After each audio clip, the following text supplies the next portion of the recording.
Good morning, YTPC. Philly Piper Mike here. It's Monday, December 6th. Currently 46 degrees and rainy, overcast, miserable. Which of course it is, because Friday I got my truck detailed and I picked it up from the detailer, drove it home from work, and it sat there all weekend, didn't drive it. And of course today it's raining. It's like every time it doesn't matter how great the weather forecast is, if I get my truck detailed, it's gonna rain within the next like 2 days. So that's nice. But anyway, today I'm smoking my Pavel Holub, however you pronounce his last name, from again, Ecclesias, or I heard somebody say Ecclesias pipe. I go with Ecclesias. It's my Lavat that I have from him with this lavender stem. It's rusticated. Some people think that this is a sandblast, and there's no possible way that you could ever sandblast it. He goes with the grain, and he might sandblast it on top of rusticating it, but yeah, that's definitely not a sandblast. It looks like a sandblast, but it's not. What do we got going on here? So today I am smoking Sutliff's 2021 Cringle Flake. Now, some of you, if you're subscribers of the New Age Pipe Smokers channel,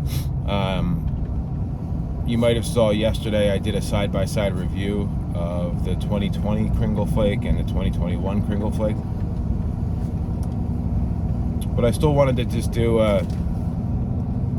my normal review for my page. I'm not going to get it obviously as in depth and as I did on the Naps page. And I definitely want to take the opportunity to suggest that if you're a subscriber of mine and you're not subbed to the New Age Pipe Smokers group, I would highly recommend it. We have a great group of guys, a great community, obviously, but myself and the other admins that do videos for the page, it's very informative, especially if you're new to pipe smoking, or if you've I even learned a few things from some of this stuff that Mike and Chris were suggesting, tips and tricks that they did. They did a great video on tips and tricks, very informative. Dan always posts some good stuff, some good reviews. Ryan hops on there every once in a while. Chris does the how bad could it be, which is hilarious, where he takes these like horrendously, some of them aren't horrendous, but really gross aromatics or blends that just don't sound too good, and then smokes them and tells you how bad could it be. So yeah, definitely hop over, and then we're gonna do a giveaway when we get 1,000 members on Facebook and or 500 subscribers on YouTube. I personally have my good buddy Sergio sent me literally a box, 7 pounds of different tobaccos that he didn't like and didn't want anymore, and he figured I could do something with them. So we're gonna do a big giveaway for that, and then I think we're all gonna contribute like a really awesome tin of tobacco and have like one winner for that. So just some food for thought. So the 2021 Cringle Flake, which in all everything I can find, let me start over. Everything that I can find, it appears it's the same blend as last year's, just a year older. Last year, you know, it was 2010 vintage Virginias with a 17-year-old Perique from 2003, and now it's the same thing with 18-year-old Perique from 2003. So I think it's the same blend. I didn't, you know, I did a side-by-side, but I have to say that you know, the 2020 obviously wasn't fresh. The Cringle Flake I had cracked yesterday morning when I did the review. I smoked a bowl of it, and then I smoked them both with, you know, side by side in the same pipe.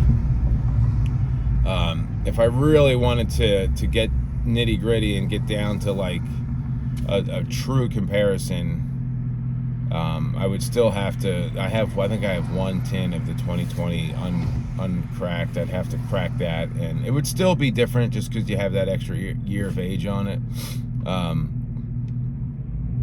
But you know what? Who knows? I mean, they looked very similar. They could have made this last year and just put more tins, put a different label on it. You don't know. It seems to be the same vintage tobaccos. So who knows? They could have had this stuff just sitting around for a year.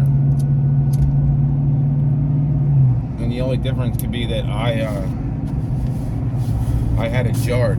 And you know, another side note is that I definitely did have it in the tin, just open for at least a few weeks. So that probably played a role into why the 2020 was a lot like harder.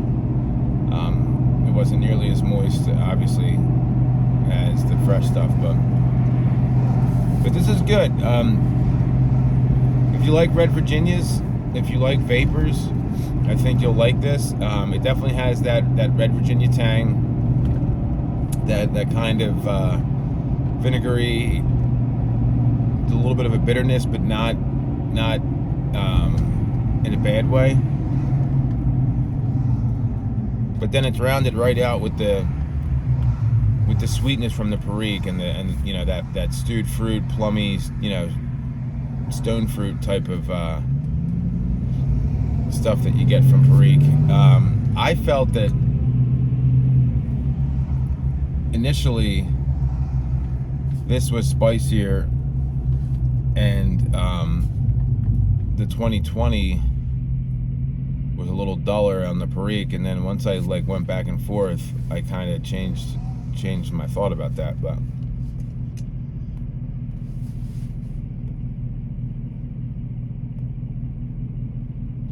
it's definitely good. It's definitely you know, I think they were trying to, like I said, fill that void that Christmas cheer left when McClellan closed its doors. And it's good. I mean, it's quality tobacco. It's well blended. I don't think I would go crazy. Like, if you didn't get some on the initial drop, I wouldn't pay extra for it. I wouldn't go crazy trying to acquire it.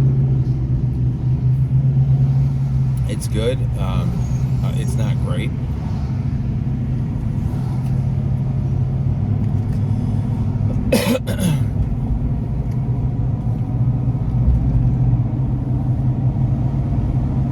But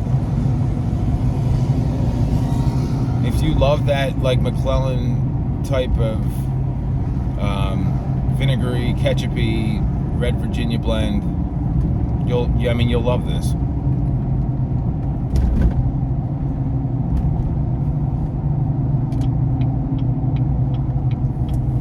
It does burn well.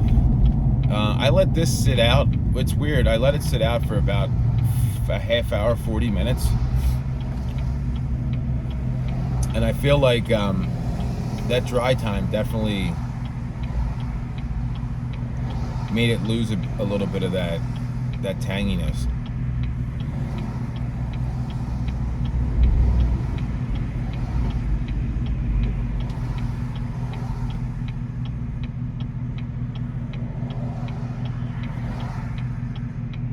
I mean, it's still there, but it's definitely not as strong as when you just pack it right away.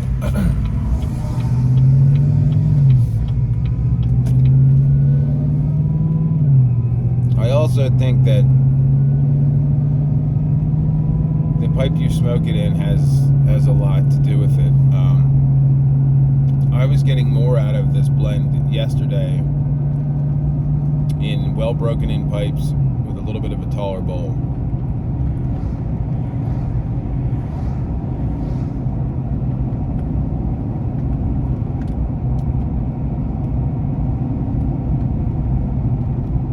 So I was trying to catch up on some YTPC videos.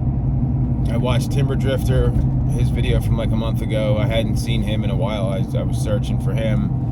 I started to watch Steve, my buddy Steve, Smoking Cardboard, his video from yesterday. And then I started watching my buddy Ben, Unicorn Piper, is doing a basically like a pipe advent calendar type of thing where he smokes a different pipe every day of the month for 25 days of Christmas. I watched the first 3 episodes of that. For some reason, he doesn't pop up on my feed. Like I've been subscribed and to get all his notifications for years, and it's weird how YouTube works. You know, like I always go down rabbit holes, and I watch a bunch of stuff, and it just it doesn't get recommended to me anymore. It used to get recommended, and now I'm sure I don't ever check my my notification tab because there's always so many of them. When you're subscribed to so many pages, that number can get kind of overwhelming. And then you open that up and there's like, oh, all these videos I want to watch, and then you just like, so I try to not do that, but it's probably why I miss out on a lot of like up-to-date stuff.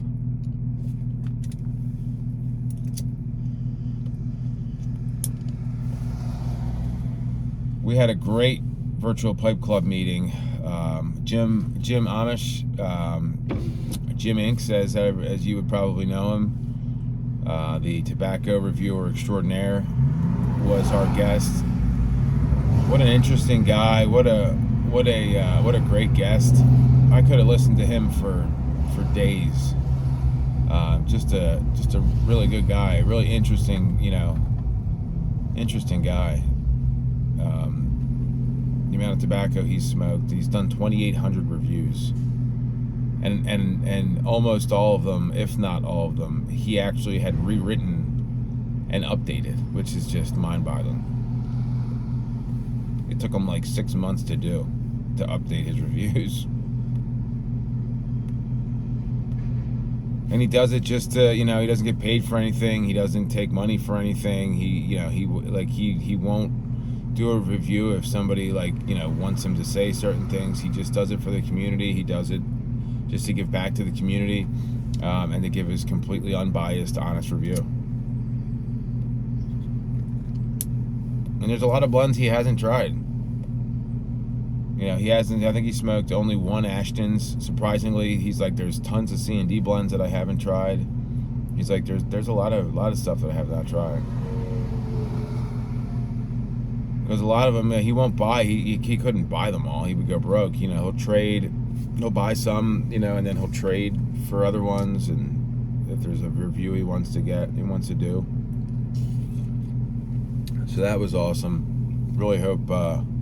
I kind of threw it out there like probably 6 months ago. I was like, hey, you know what we should do? I said we should have Jim Inks. I was talking about one of his reviews, and I kind of just threw it out there. I'm like, we should get Jim Inks as a guest. And DDR was like, that'd be a great idea. And then Tim Heineck worked they worked the back pages, and they got it all set up, and it was awesome. I think Tim actually sent him a pipe, made him a pipe, which I have to get in contact with Tim because I want him to make me a pipe as well. He's just a good friend of mine, and I love having pipes from friends that are made by friends. and local, local carvers. Not local to me, but you know what I mean. Not big time professional, like that's all they do for a living carvers. What else? And then we had a great virtual or a international pipe smoking club meet. That was awesome as well. That's always a great time.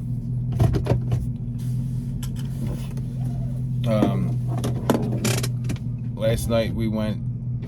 The town that I live in has a every year they have a annual Christmas tree lighting ceremony, which is cool for the kids. They have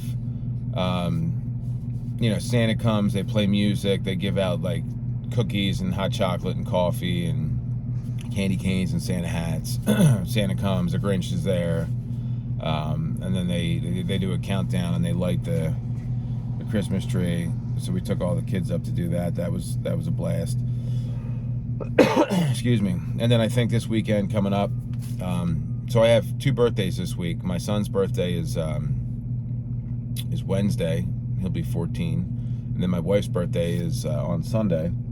And there's a place about 40 minutes away called Shady Brook Farms, and they have this giant drive-through Christmas light display. It's awesome. It takes probably about a half hour to drive through it. It's just this. It's a farm, obviously, but they have this amazing drive-through, so you can just put the kids in the car, drive, and you get to see all. You drive underneath them and through them. It's really cool. And then they have this like Christmas village. There's food and all sorts of stuff. So we're gonna do that on Sunday. So that'll be great. And then my new bed's supposed to be here this week, thank God. My wife's really having a hard time sleeping on our sleep number. It's just got issues and it's just beat. And instead of having them come out, it's got a 25-year warranty. It's just, we're getting a new one. So I spent most of the day Saturday morning just like going through our room, donating clothes, throwing stuff out, just stuff that we've accumulated, and it's long overdue. So we got that all squared away, and so now all I have to do is when I get the new bed and frame and everything, I'm gonna dismantle my sleep number and my old bed frame and all that stuff. So that'll be fun. But I'm sure that you guys don't care about that, but I'm just rambling. Yeah, so it was a good weekend, and it's going to be a good week. Hope you guys are all doing well. If you, like I said, if you have not subscribed to me, hit that subscribe button if you don't mind. And if you like the videos that I do, you'll probably really love the New Age Pipe Smokers page, because there's instead of having to hear me ramble, you get to hear my buddy Dan ramble, and he's a rambler of all ramblers. He's a world-class rambler. So I'm rambling now. He rambles better than I can ramble. And then Mike Howe, awesome dude. Great perspective on things. Chris and Mike, they're all great guys, great content. And we would love to have you as subscribers. So anyway, that's all I got for you today. I hope everybody's doing well. You guys have a great start to your week. I'll talk to you tomorrow. I got another tobacco that I'm going to do that I got this weekend. And yeah, remember, the left lane is for passing. See you guys.